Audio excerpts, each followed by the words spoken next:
ayolingiz sizga turmush o'rtoq bo'lib kelgan paytda, bu kelinlik paytini eslang, qanaqa chiroyli edi, qanaqa sarvqomat edi. Siz ko'rayotgan o'sha sarvqomatlardan ham sarvqomat edi. Siz o'sha internetda tomosha qilib o'tirgan go'zallardan ham go'zal edi.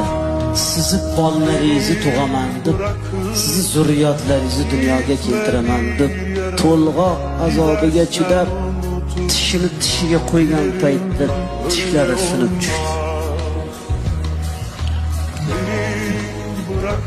Kechalari yarim tunda uyg'onib, bolangizga alla aytganda ko'zlari qizarib, bedorlikdan, uyqusizlikdan ko'zlarining nurini yo'qotdi.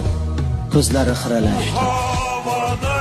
Qoshidan qosh berdi, ko'zidan ko'z berdi, yuzidan nur berdi, yuzlariga ajin tushdi. Siz ayolingizni qanchalik go'zal ekanligini ko'rmoqchi bo'lsangiz, farzandlaringizga qarang.